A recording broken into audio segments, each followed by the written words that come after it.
Welcome back to Mike and Dylan Hate Drama, where we give advice to people who need it.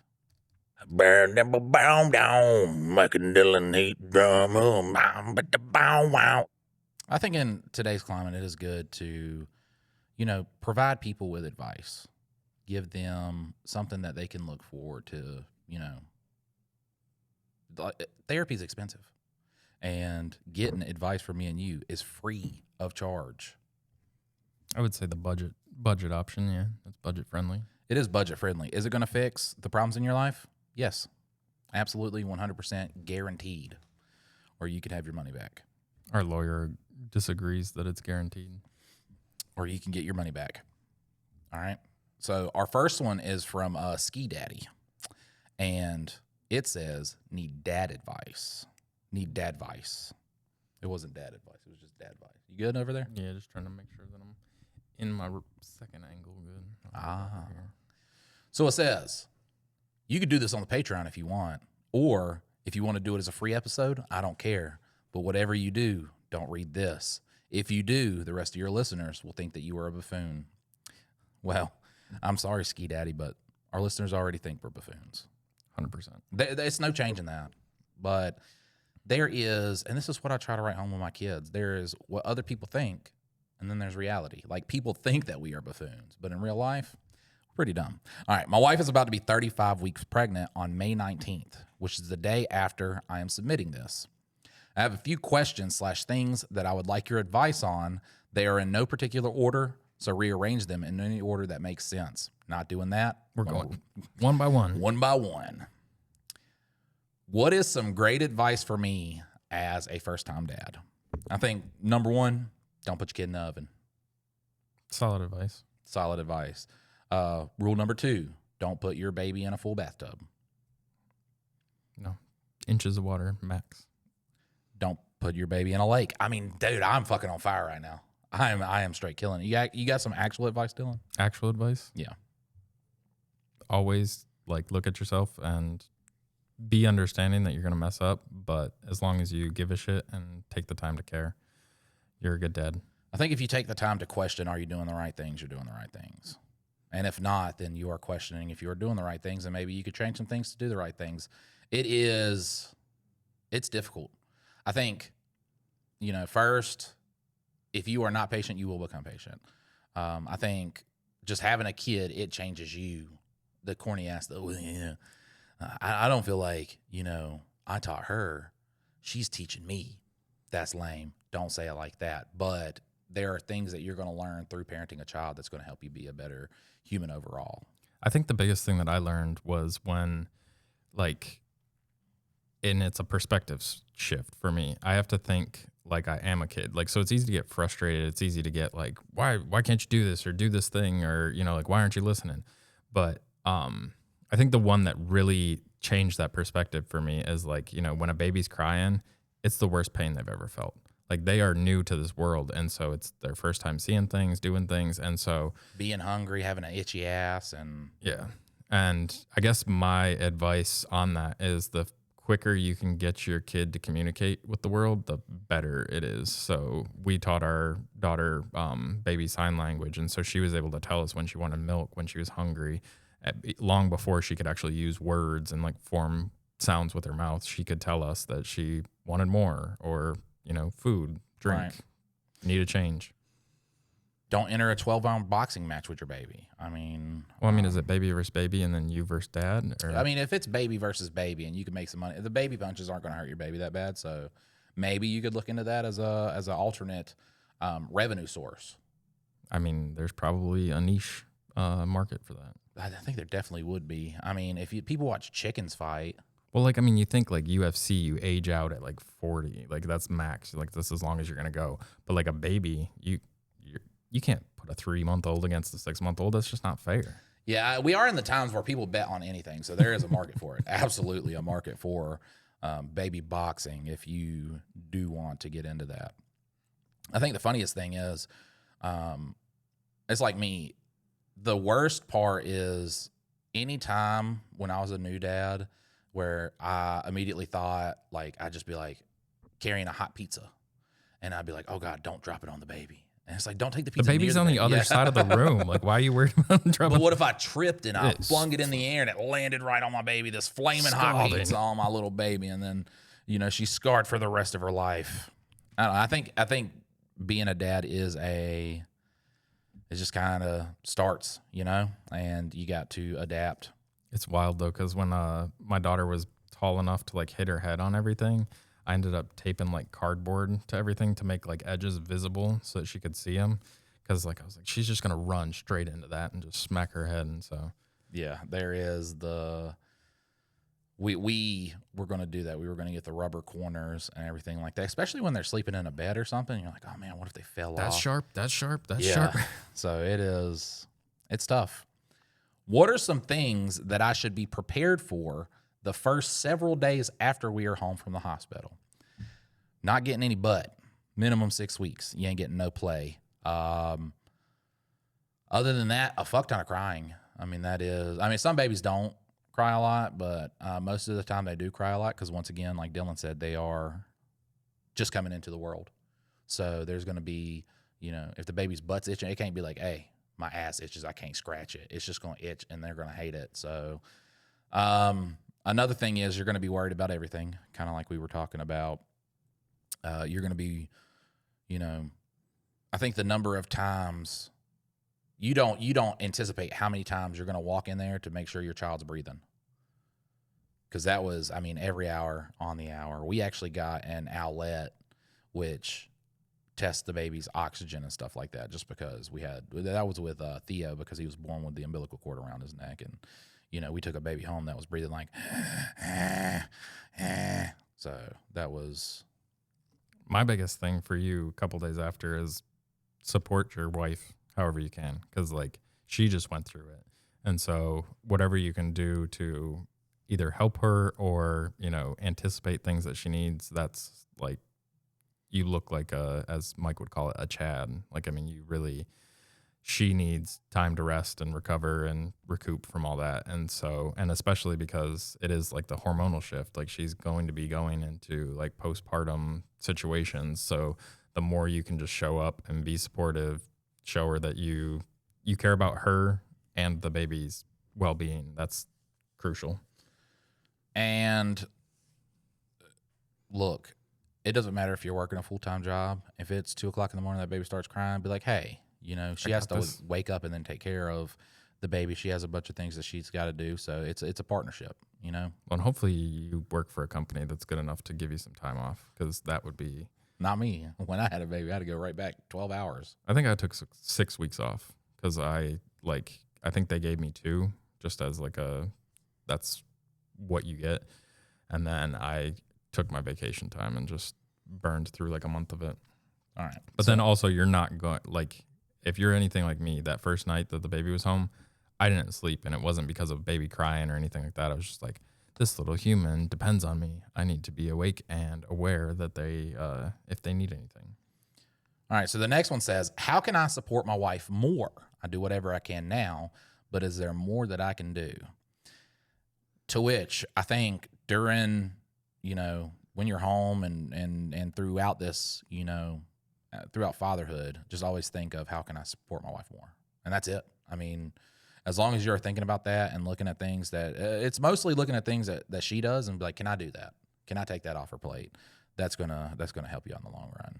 And I think that's something that you carries over to the rest of your life, is just understanding preemptively what is going to be needed in this next scenario. And if you're there to take that load off where she doesn't even have to think about it, it becomes, and like that's like second nature at work and all that other stuff, is, you know, you just are a better human if you can anticipate the things that others around you are going to need. And with a kid, that's you're definitely going to need that raising the kid, because kids constantly need things. And if you can preemptively know, oh, they're going to get hungry now, let's go ahead and get this, because that's what mom's doing. And if you can also do that, it's beneficial. I think a good saying that I just came up with is, the bigger the load you can take off her, the bigger the load you get to put on her. So if you catch what I'm saying, that is a thing though. If you just quite recently, you know, I try to take things off my wife's plate and do them. I'm the worst at doing that, but try to do things without being told to do it, you know? And another thing that I discovered, which actually we're gonna this is going to be one of our newer podcasts that it might be out now by the time you're hearing this. I don't know, but it is called Books My Wife Likes, because she just went on and on about. She was like, I just wish I could talk to you about these books. And the book series that she's doing right now is like a young adult series. And it was a couple weeks ago. I was like, yeah, I'm just going to listen to the book. So then she does a pitch another time where she was like, you know, I wish you could do it. And she was like, you could even do work around it and make like a podcast. Girls would love that, like hearing your, you know, takes on the books that they like and stuff. And I was like, dude, what if I read a book that my wife liked? Because A, that helps out at home. And, you know, it's more things we can talk about and stuff. But also, what if I read the book and then explained it to two guys who would not read that book? So we kind of formulated that over the past week of how we were going to do this. I did read the first book. And then I'm telling you, dog, since I have read that book, I've not stopped getting pussy. So I'm just saying, guys, look, fucking there is a life hack out there that if you take an interest in what your girl likes and you talk to them for more than 5-10 minutes about it, just be prepared. You're going to get assaulted. What are some things that you wish you had known with your first child that you didn't know until your second child? All right, Dylan? Pass. I don't know that you don't have to be crazy protective. You're not going to know this. I could explain everything in the world that I wish I had known for the first child. You know, the first one is just like, are these blankets 100% sanitary and all that stuff? I say, A, don't let people touch your baby because you don't know what they got, and babies are very fragile. They're a lot tougher than you might think, but they are very fragile. So don't have people, you know, kissing up on your baby and shit like that. But, you know, everything doesn't have to be completely, you know, germaphobe, cleaned up, and that's about it. I think they've said that that's actually counterproductive. It makes your immune system weaker if you're completely in a clean, super clean environment. Like, obviously you don't like rub raw chicken all over your kid, but you know, we're going to build you up to salmonella. But it's one of those things where, yes, I mean, you don't have to give your kid a bath every night. Like, a lot of those things that people have started doing isn't necessarily something that has to happen. And then if there's anything else that you could think of, please let me know. Don't enter your baby in a fight against a dog in a dog fight. They'll lose 100% of the time. Trust me, I would have 2 more children if I had known that. I look forward to hearing what you guys have to offer. Much love. Much love to you, Brandon. Just fucking doxed them. I think, is this that? You're just all about doxing. God damn it. I hate fucking knowing people, you know? I hate like reading their comments because then it's like, oh, well, I know this person, so let me just fucking just put it out there. He hadn't even told his coworkers about the baby yet, and you just doxed it. Yeah, no, I think you'll be a great dad, especially because like right now you're showing that you care enough to find some advice. I mean, I think if I were to end the whole advice thing, like the gentle parenting's kind of a cool thing. Like, I don't believe in, you know, you can't, like, boundaries are still existent in gentle parenting. So like that, I think that's like one of the misconceptions. But just the way that we deal with my daughter, I feel like she's more well-adjusted than a lot of kids her age. And she's not scared of me because I'm not constantly yelling at her and berating her. So I dig it. My wife actually got me onto that, and she's the one that has a harder time with the gentle part. It's just explain. It's easier to explain why we don't do that than it is to just hit a kid and be like, now go think about what you did. I don't know what I did. Right, I don't know what I did. I just like talking in class. That was all I did. And now, you know, my stepdad punched me in the face. Don't punch kids in the face too. That's a good one. That's a solid. That is a solid one. All right, so we're moving on to this one. Will be a tale. It's not advice. It is a tale from Goatman, and you are going to enjoy. Ruined my intro. Oh, sorry. Do your step intro. all over. No, I forget. Just step all over. Rewind. I don't even get to introduce the guy. You introduced him for me. Just do the fucking this intro. This is the legendary Goatman. He has provided us with such wonderful things as like the spicy burrito from, I think that was last episode. He is very prolific in his submissions, which I can't say for you, the listener, because this week we only have 3 submissions. We would love some more. So if you would like to have us read your story and or give you advice, go to mikeanddylan.com. That is MikeandDylan.com. And then you could submit advice, and then we'll have longer episodes too. Mm-hmm. All right, so the title of this story is No Vacancy for the Living. Howdy, folks. Goatman here. Might as well keep the streak going and submit another. So here she is. Also, if my stories get too long, please call me out. Sometimes I get carried away when I write. Haha. Before we get into this story, I'm sorry, but just on the pitching part, guys, we still have the Labor Llama $100 giveaway going on from now until the end of June. All you got to do is follow the podcast, rate the podcast, and then comment down. We're going to take all the comments that have the secret code, Mike's Love Handles, and then we are going to do a drawing to see who wins that. People are getting real crafty with their little, including Mike's Love Handles in the comment. It is a lot of Mike Love Handles. Also, if you would like to see me and Dylan kind of do like a live back and forth, then you can go on to patreon.com/Mike and Dylan. That is our bonus episode for Mike and Dylan Hate drama. So bi-weekly we'll do a live, and I think we'll have a way where comments will pop up, right? I think so. We haven't done it yet. So we haven't done it yet, so we haven't gotten Last week we did it, I think, but we are recording this week. Yeah, this is before the live, so we're talking about the future right now. No, we're talking about the past. The past, yeah. But it's our future. Oh my the God, past. yeah. Oh fuck, oh fuck. And I want to say that Goatman's wife actually commented about him writing these stories. Really? Yeah. I think it was on Spotify, maybe. What'd she say about it? Just that he was currently writing this one, I think. I think Goatman needs a podcast. He does. He does. He can come by and be on ours.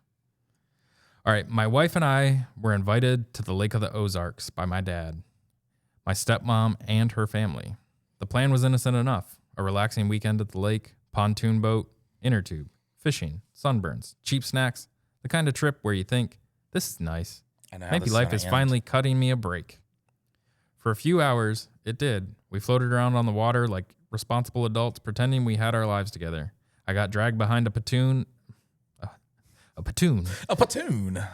I got dragged behind a pontoon on an inner tube like lake season roadkill. We fished, we laughed, we did normal lake stuff. Then the sun went down.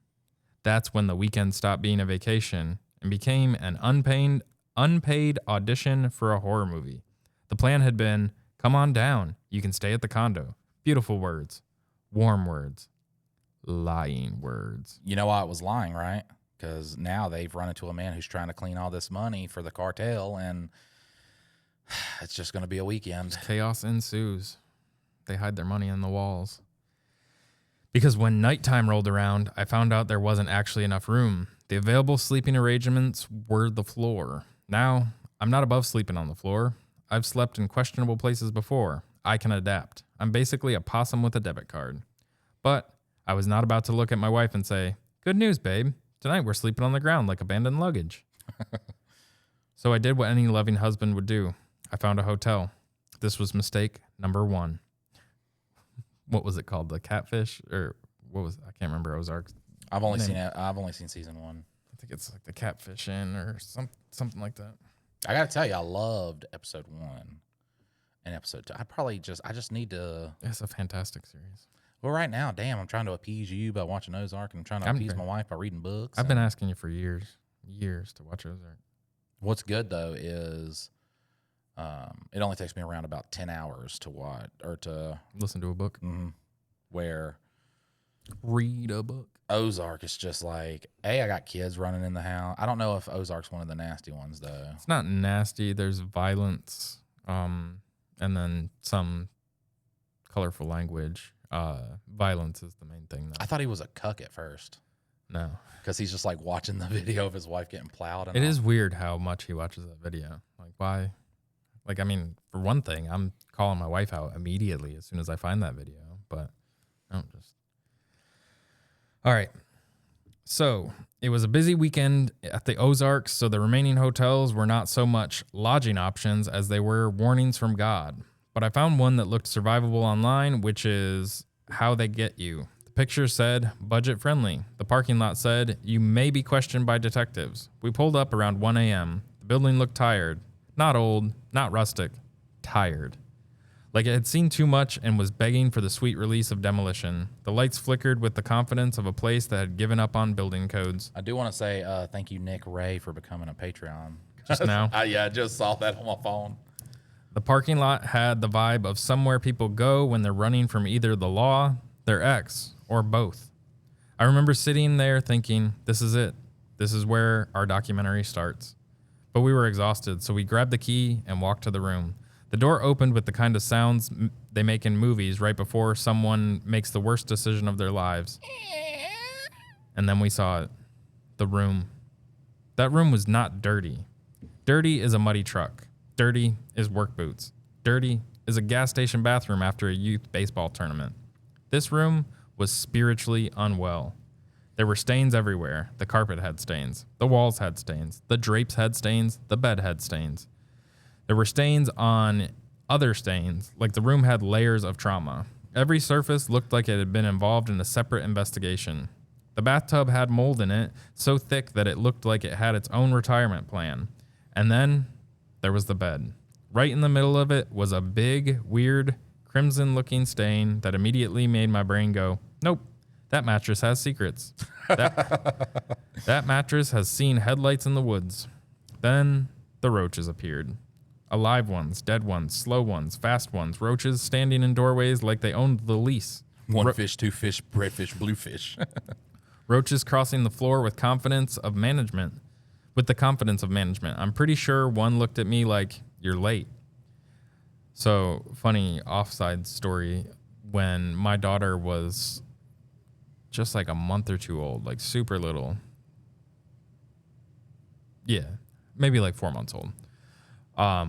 My wife at the time, she was making beauty pageant props and stuff like that. And somebody was doing a beauty pageant down in Myrtle Beach. And my wife's like, you know, let's all drive down there. We'll stay overnight and it'll be the first time she can see the ocean and everything. And I was like, all right, it's whatever. And we get down there and we start loading in the stuff. And it's in like this really nice hotel. Like not nice, but just respectable. Right. You'd be fine sleeping there. And then when my wife's like, and then our hotel's like across there, over there, and we go over, check in. And when we're checking in, I'm like, this lobby is gross. Like just, it smelled like cigarettes. It looked dirty as fuck.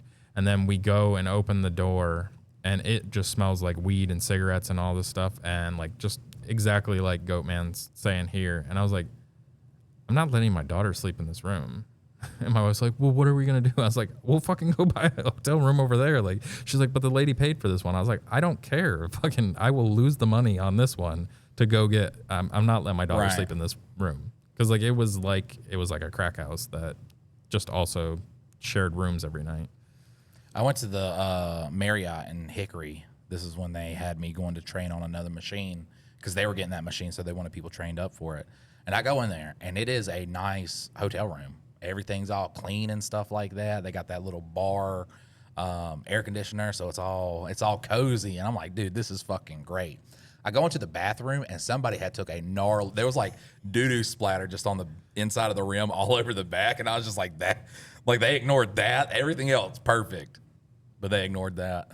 I can't remember where. I'm trying to think. I think it was like a job down in Raleigh. I went down to, I was doing a video job, but I was in Raleigh and I went into a La Quinta and like overall the room was fairly clean. And then I went into the bathroom and for some reason, I guess the faucet just drips. And for so long that it had this much water in the bathtub. It was like 1.5 feet of water. And I was like, so this thing, like obviously nobody slept in this room for a while, but it smelled like cigarettes and weed too. But I just assumed it was like a party, like people party. But overall, the rest of the room looked clean. But then I went in the bathroom and I was like, did somebody take a bath?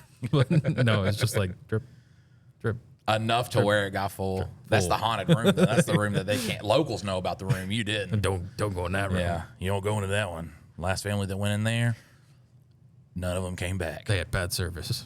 Yeah, right. All right. At this point, a normal person would leave, but we were tired. Tired makes you stupid. So in an act of desperation that I am still ashamed of, we threw a blanket over the bed and laid down. Y'all are champs. No way. No way. Not my chair, not my problem. 19-year-old Mike would do it. Yeah. Wife. Well, I guess you guys were newly married at that time, so that would probably. We're going to add some more stains to this. Our stain will beat this stain. Yeah, I got to make a bigger stain. Like, I'm looking at the other stain. I'm like, oh, fuck. You just wait. Yeah, you just wait. It's coming. Nobody beats Mike. We lasted 5 minutes. 5. In those 5 minutes, we heard gunshots. Not a car backfiring, not fireworks. Gunshots. Then someone tried to get into our room. Not a knock, not a confused little tap. The handle moved. The door got tested. Some unseen midnight creature of bad decisions tried to enter our Roach Motel crime exhibit. And the whole time, the Roaches were still there, watching, waiting. Listening. Were they cucks? Right, yeah. Hurry up and do. Now Bang him, my lord. Now do my old lady. Doing whatever roaches do when humans are weak. My wife and I laid there under the lights, frozen, listening to the building breathe around us. Somewhere outside, sirens started waking up. Somewhere inside, I could feel every roach in that room planning a board meeting. I looked at my wife. She looked at me. No speech was needed. That was the married couple telepathy that says, we are leaving before we become a cold case. So that's telepathy and platoon. Just making words quicker. I like it. Yeah. Telepathy, that's too much. Telepathy, though, that's telepathy. Right. So we grabbed our stuff and got out. When we drove away, there was about 30 cops down the street, red and blue lights flashing everywhere. The whole road looked like the finale of a crime show. I didn't really think that the Ozarks were like that. I guess maybe they really are. Whatever had happened near the hotel, I did not want to know. My official statement was simple. Not our circus, not our corpse mattress. It was 1:30 in the morning. We had a 4-hour drive home, and there was a storm coming. There's a storm a brewing. There's a storm coming. Of course there was, because apparently the Ozarks weren't done with us. The motel had failed to finish the job, so now the sky wanted a turn. At first, the drive was calm. Too calm. That fake calm. The kind horror movies use right before the deer walks upright or the radio starts speaking Latin. Then we got closer to the Kansas line, and the world ended. Rain slammed into the windshield so hard it felt personal. The road vanished. The lines disappeared. The sky turned black. Wind shoved the car. Goatman, it's nighttime, bro. Like, how does the sky turn black? It was already black. Well, I mean, there is a difference. There is like the night sky, and then there's a black, dark, just ominous. I mean, a cloudy sky in the nighttime is black. True. Unless there's a moon that can light up a little bit of it. But sorry, I'm just trying to be funny. I just try not to. Wind shoved the car around like it was trying to bully us into a ditch. Debris started flying across the highway. Branches, leaves, trash, probably pieces of Missouri itself. And because Missouri roads are built like a punishment, the potholes were still there, waiting in the dark like landmines with the Department of Transportation logo. Isn't it funny how you can like cross from one state to the other and it just goes from like decently maintained roads to just dog shit? It's like going from North Carolina to South Carolina. Yeah. Like yeah. instant. The objectively worse Carolina. Well, and that's like in New York, going from New York to Pennsylvania, like the roads went from being decent to just dog shit. And I don't know, maybe if you're from South Carolina, when you ride from South Carolina to North Carolina, the roads turn into dog shit. Yeah, because you're like, man, these roads don't make my car shake so bad it gives me a little massage. So what is this? They don't have the self-massaging roads. Yeah, terrible. And also, where are the wake-up bumps? Like, there should be wake-up bumps everywhere. I hit those, and I get so mad when I hit those, especially when they're like at the white line. Like you haven't even like really like touched the white line, but it's like hate them. My wife was sitting in the passenger seat with the face of someone silently. Potholes. That's what I was talking about. Oh, I thought you were talking about the actual wake up bumps. No, are those what they are called? Wake up bumps? Yeah. They're to let you know that you're. I didn't know that's road. what they were called, but no, I was talking about potholes. I don't know if it's their like legal name. I think is not going to wake you up as fast as. I mean, that's fucking Lexington roads.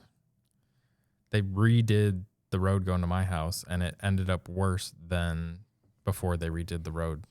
Like, they cleared the whole top off and then paved it again, but they paved it in a way that there's like so many, like your car just goes like this the whole way. And it only made the pothole angrier and it got bigger. My wife was sitting in the passenger seat with the face of someone silently renegotiating her relationship with God. My wife would be asleep. She's asleep on a day trip, not like middle of the night trip. I was gripping the steering wheel so hard I could probably see my fingerprints in it the next day. The rain was so thick I couldn't see 2 feet ahead. I wasn't driving anymore. I was guessing where the road used to be. Then it happened. A full tree fell across the highway. Not a branch, not some polite little stick, a whole tree. It came down like the forest had finally decided it had enough of us. We missed it by a couple of feet, going about 65 miles an hour. For 1 second, everything inside me went quiet. Yeah, that's a big nope. Like, I'm just pulling over at that point. Like, we're sleeping in the car tonight. Yeah, we're sleeping in man. the car tonight. My soul stepped out, looked at the I don't storm. know. They're in Midwest, though, and they get fucking monster tornadoes. Tornado just comes through. Yeah. Swoop. Well, I mean, what better time to be Dorothy is to just be sleeping in your car and... Except for the Wicked Witch, you see Jesus when you wake up. My soul stepped out, looked at the storm, looked at the tree, looked back at me and said, "Brother, I don't know what you did, but you need to apologize to somebody." Somewhere in the middle of this nightmare, because life has a sick sense of humor, we stopped at a Casey's for gas. Inside was this random person who was way too pleasant for the apocalypse happening outside. Just friendly, calm, normal. That's like every day there, isn't it? Like, Fuck yeah, he's happy that there's a huge storm outside, so people ain't just like coming in. got the night off. Yeah.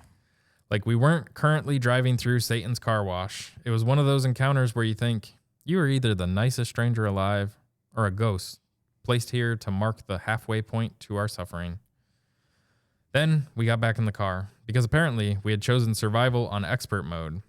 For 2.5 hours, we fought that storm. Sideways rain, falling trees, flying debris, pitch black roads, potholes big enough to have ecosystems. Every mile felt illegal. Every curve felt like a threat. Every flash of lightning showed us just enough of the road to confirm we are still in danger. I do want to say that this is a different Goatman story because instead of this one just being hilarious, this one I'm just like Riveted. I feel there. Yeah, I feel like I'm in a storm right now.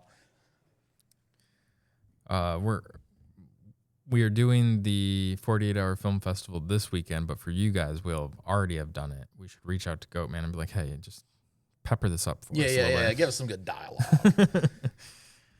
Finally, somehow, we made it home. We pulled into the driveway looking like 2 people who had escaped a haunted motel, a police scene, a roach colony, and a weather event with a personal grudge. We walked inside. No dramatic speech, no celebration, just silence. The kind of silence you have when you and your spouse both know you just survived something stupid, avoidable, and absolutely legendary. We pet our cat like it was the only pure thing left in the universe. Then we went to bed and slept until 2 in the afternoon. So yes, the lake was fun. The motel was a biological hazard with door locks, and the drive home was basically a tornado trying to finish what the cockroaches started. Hope you enjoyed that one. Side note, I wanted to thank you both for sparking my passion for writing again. I have had a blast submitting these and would like you both to know that if you ever need help with something with the pod, let me know. I'm handy with computers and have done my fair share of video editing and content creation. Uh-oh. Yeah. You just lucked yourself into something. Now you fucked up. Now you fucked up. You are fucked up now. I'd be more than happy to contribute where I can. Hope y'all have a great day. Love you. Bye. I mean, dude, we got like Goatman, you need to do some short stories. Put that bitch on like Amazon stores and we'll tell people to go fucking look at them because I guarantee you can write a funny little fucking piece. Yeah. Even if it's autobiographical or just completely dude, imagine fiction. him just doing like a little adventure story. That shit would probably be goddamn hilarious. Or, I mean, that one right there, you're like, fuck the whole time. Do you realize this, Mike? We have not only been responsible for multiple female orgasms due to inspiring cunnilingus, but then we have also spurred creative writing, a new creative writing author to get back into it. Well, I mean, maybe we need to have a talk with Goatman's wife because she commented down. You should have been like, hey, you got something here. There's some. Look, hey, buddy, I don't know what it is, Goatman, but you have it. Like, you got it, bud. Nobody can define what it is, but you ooze it. You ooze it. I loved it. I love the story. I don't want Goatman to feel any type of way because I wasn't just sitting there chuckling because the whole time I was just like, well, it's not as normal, when you get out funny. of when you get out of the motel and it's just like the storm and shit like that. The way you described it too is it's very funny, but it's still like you're in the thick of it. You're like, what? Do they live or die? Even though you're writing the story. Well, the colorful like additional stuff. The story overall wasn't funny because it's not a funny like tale of, you know, going to a strip club and running it, but like he adds the quips in there that he just paints a picture. And yeah. Like imagine reading a Stephen King novel and he takes forever to paint the picture. Like he's just going, and it's like, dog, we don't need that. And then Goatman in 2 sentences could have you there. Yeah. Like you're in the space. I was in that hotel Yeah. with the big stain on the bed, and yeah. I was driving down the road. I was terrified. Like it is. I saw them swerve around a gigantic fucking tree in the middle of a highway. Goatman is goated. I'm glad he picked Goatman because what is it? 507. He didn't put the last part this time. He never does anymore. Usually it's just the Goatman. Did he not do it last time? I don't think so. I hope it's 507, or I sound like not that in love with Goatman, even though I am. I think it is 507. But. Our next one is from Ricky. Can you guess where Ricky lives? From Oklahoma. That's right. The title says, "Am I the asshole for being upset?" God damn it, Ricky. Probably. Some of Ricky's, I'm just like, good job. And some of them, I'm just like, questionable decisions were made by Ricky today. So. Ricky's a through and through good guy. Yeah, I'm telling you, dude, the first, I want to say 3 or 4 Ricky stories. I was just like, I had my idea of Ricky. And it was not what we then come to learn about Ricky. I was like, definitely, I'm going to say ceiling is mechanic. Okay. But still, he lives like in a trailer that he's lived in for Ain't nothing 15 wrong with years. the trailer. That's nothing wrong. Yeah, I'm saying you lived in for 15 years because it's cheap. I wish That's I it. lived in a trailer. Fuck yeah, me too. God damn. Buying a house is so We would be stupid. wealthy right now if we lived in trailers. Right now, yeah, no shit. Yeah, we would have money to do the things that we want to do, but I don't know. It's like the American dream is buy a house, which I guess back in the day that was an attainable dream to buy a house and still be able to do the things that you want to do. But now buying a house is a gotcha, bitch. Like we own you. And then as soon as you start getting caught up, it's like your AC is just like, I'm tired, boss. I can't do this no more. Or your alternator's just like, I'm out of here. Water dude. heater's like, yeah, you know, this was a good 3-year run. I'm just not feeling it. Yeah.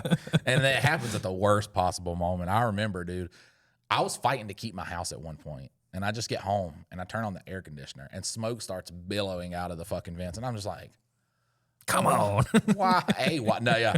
At first I was just like, well, I'm about to save some money.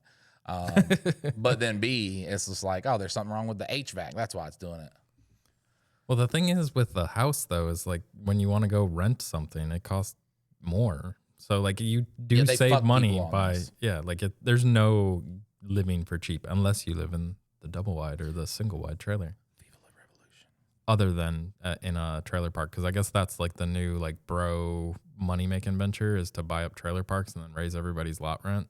That's stupid. That's how, and that's the worst place to They're do like it too. Because they'll band sharking like together. crazy too. They'll start a little militia and then kill you, and then everybody in the trailer park will be like, I don't know who did it. But that's like the, you know, people were buying like storage units and all this other stuff. And like the one that I've seen over the past like couple years is buy up trailer parks because they're money printing machines. Not my passion. I ain't buying up trailer parks. That's not. I'm not. Well, I wouldn't want to fuck a bunch of poor people. Like, I mean, people live in a trailer park because they're trying to live on a cheaper rate. They're just like, trying to live. Yeah. So And then to you go in there and be like, I can get it, and then I can rate and profit. Well, because a lot of people, they'll own their trailer but pay the lot rent. And so if you crank up the lot rent and any other fees like added into that, they can't move. Like, you can't just pick up your trailer and be like, all right, we're like, most of those are parked there for good. And if you try to move them, they're not going anywhere. But that's what I'm saying. If you live in a trailer park, 12 other houses, and that guy dies, They're not going to arrest 30 people around one guy's murder. They're going to be like, we need to know who did this. And if everybody's like, I don't know, I think it was Terry. And then you got half the people being like, I think it was John. And then they're like, all right, well, they started interrogating him. And it was like, well, now that you think about it, Barry could have done it. And then the police could be like, oh, okay, we don't fucking know. We give up. He raised your rent to what? That's what I'm saying. I think he died of natural causes. There was that one documentary, dude, where this guy was a fucking nuisance. I believe he had already murdered somebody in his past. And then there was a store owner, I guess he wanted to close or something like that. He wasn't open. So he beat the fucking dog shit out of him, beat his wife mercilessly, was a shit stain to people. Like just a shit stain to people. Oh, you said it. And yeah, that look, yeah. So now I'm shit stained. But he's parked at this thing and the whole town is there. They're all celebrating something. And somebody just walks up to the truck and blows his fucking head off. And the whole town said, I didn't see nothing, even though everybody was there and everybody watched it. Nobody seen a thing. They couldn't arrest anybody. Solid.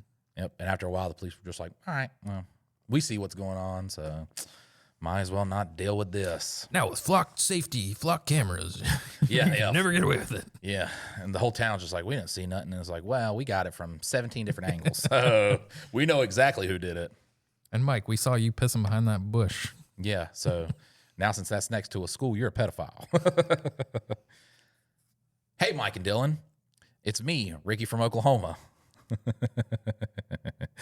You have no power here, Ricky. He put, hey, Dylan and Mike. This took place on Saturday night.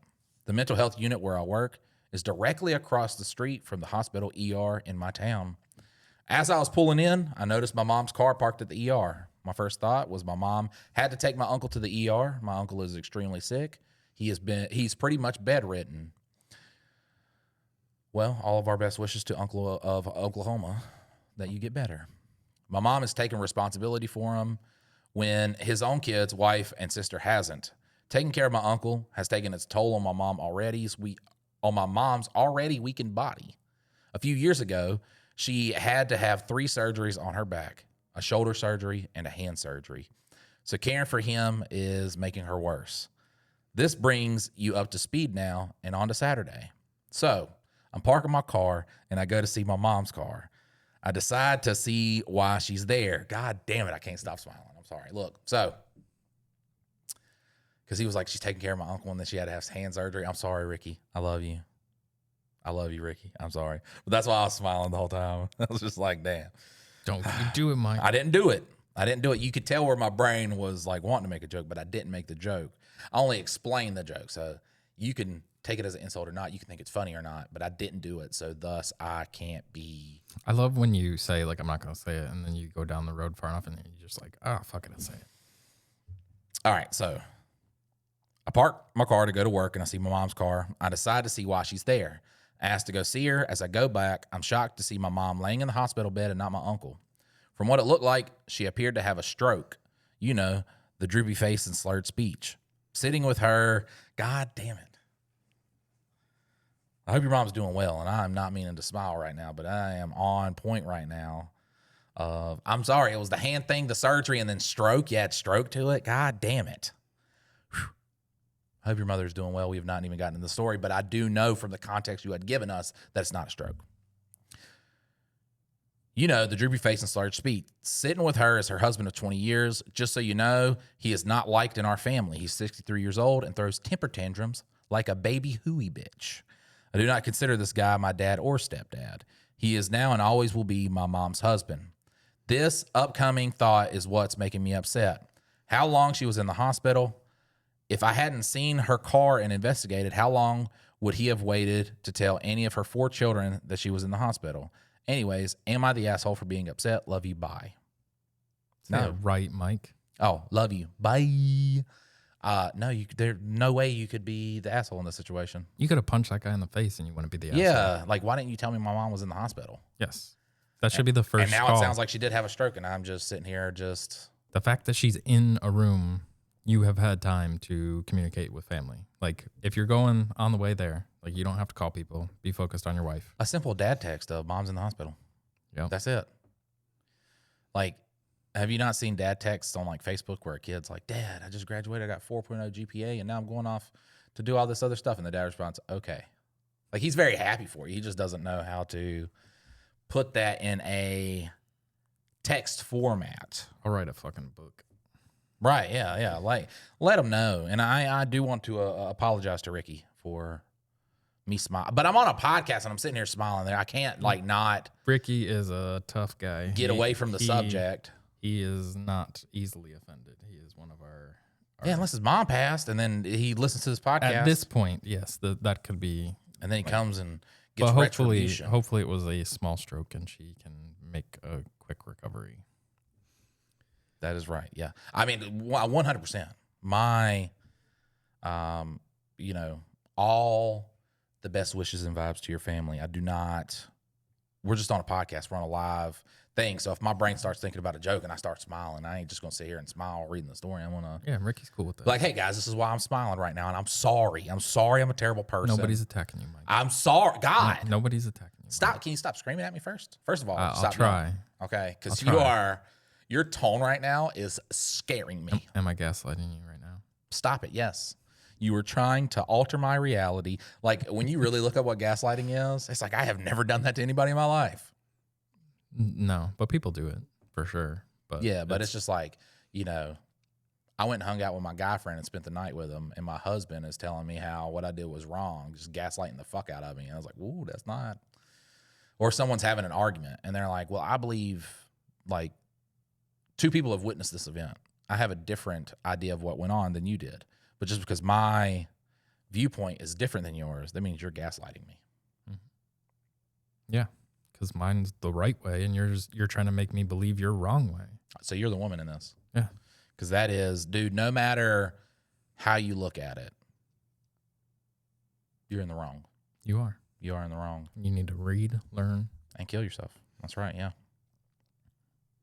All right, I added some advice from Reddit so that we can at least pull this train out for an hour. Yeah, so here's the thing, too.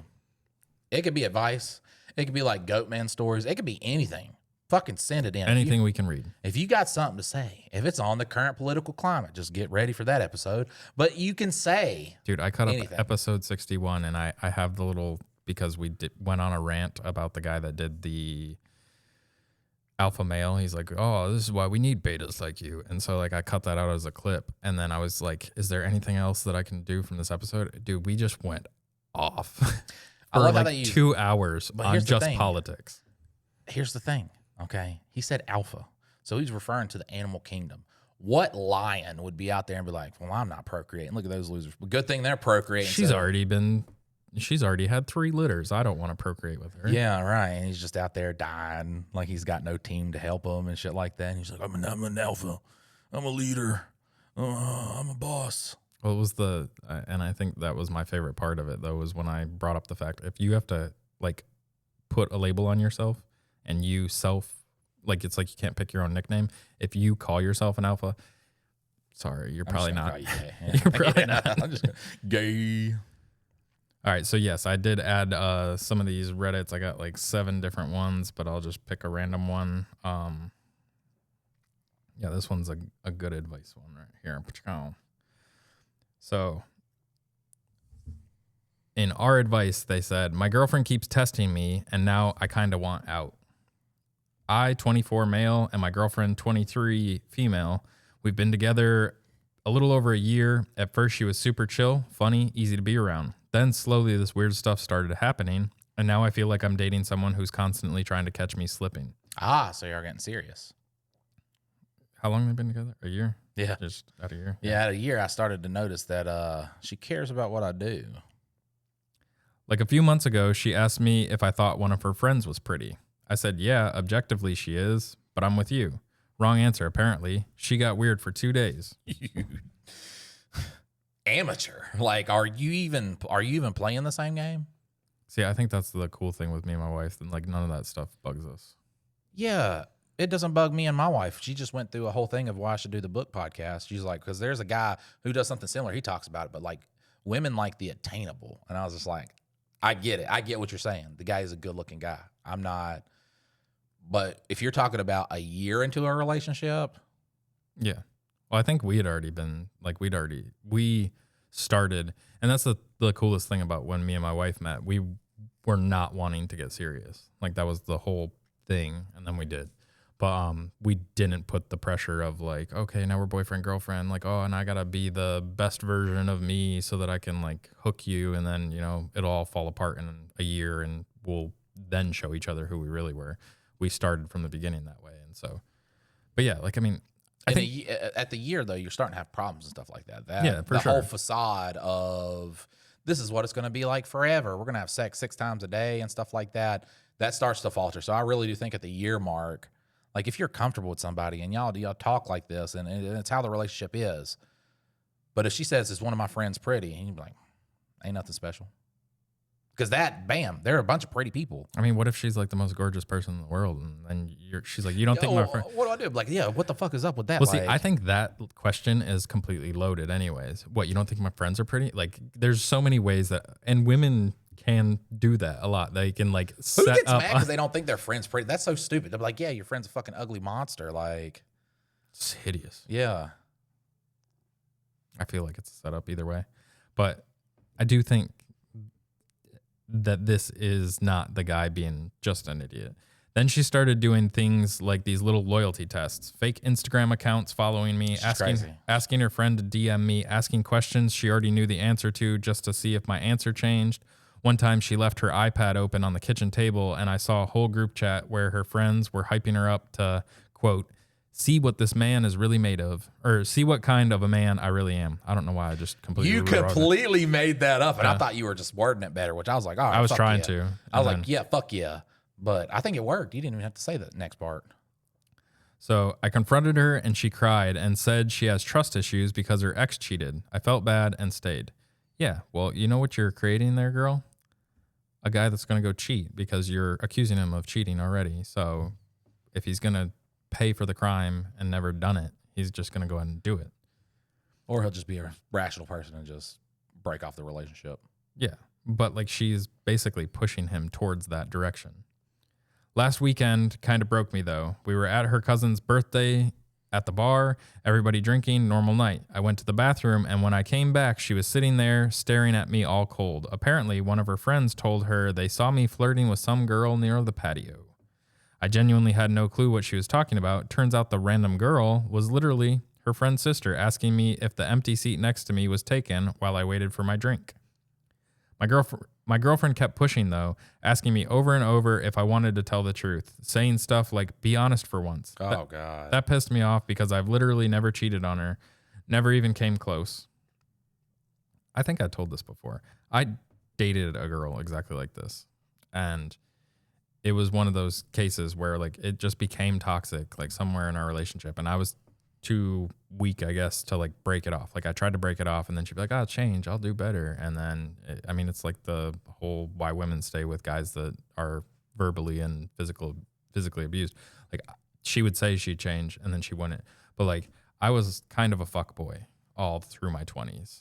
And then I decided, I was like, it doesn't make sense because like none of these girls are actually that much better. It's the same shit, just different packaging. So I decided with this girl, I was not going to do that. And then she was the only one out of all the girls that I was an asshole to and like had girls that I'd talk to like through text and flirt and all this other stuff. I never physically cheated on them. But then this girl never did any of that stuff, but she always accused me of it. So It was like I was paying the dues for me being a fuckboy that whole time. And I mean, she could be one of those like trauma puppies that like those kind of relationships. So she's trying to like get it out of them and shit like that. So then she dropped this smug little smile and admitted nobody actually thought I was flirting. They just wanted to see how I'd react under pressure because apparently, quote, guilty people get defensive. Fuck no, innocent people defend themselves. Yes. Guilty people get defensive, sure. Innocent people get defensive. Well, and also guilty people are typically, if he was that kind of dude, he would just be like, oh, baby, nah, you're the only one for me. Like, there's a different way that he would go about it. If he acted very calm and cool in that situation, I would probably be more to believe that he was a cheater. Right. Oh, she caught me this time. Let me figure out how to get out of this. Something in me just shut off right there. I paid my tab, called a cab, and left her there. Now her friends are saying I embarrassed her and proved I can't handle accountability. Good. Great. 'Cause I'm not. You should be running. Right. My girlfriend keeps texting me saying I abandoned her drunk and alone, even though she was with like 12 people, including her cousins and 2 brothers. Yeah, she's fine. Part of me feels bad because I know her ex messed with her head pretty badly, but another part of me feels like I'm becoming some suspect in an interrogation room instead of a boyfriend.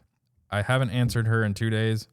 What would you even do here? Leave because she's cheating on you. You're done. Yeah. Yeah, she's cheating on you and projecting. So, Yeah. if probably. not physically, emotionally. So, just go on ahead and hop up out of that. I want to see if there was a comment that's like, she's cheating on you. That's Mike's go-to with everything, though. Yeah. Well, I mean, when it's people like, saying some crazy shit, I mean, what else could it be? Oh, this person's crazy. This person says, I'll go against the consensus. If you really do love her, try and talk to her again once more. Tell her to stop listening to her friends, how her being this way is ruining the relationship. Nah, dude. That's her. That's her. She's in that comment section. Oh, God. Please take me back, please. Motherfucker's only advice is to break up. Can't try to save a relationship in this motherfucker. Not that one. That's another one that she fucking posted. Not gonna lie, you messed up when you said her friend was pretty. That definitely sent her into a spiral. But also but I'm with you part makes it sound like if you weren't, you'd get with her friend. It was a stupid way. That was a stupid way of saying But it. it's a stupid question to fucking ask. Right. Like, it's a stupid question.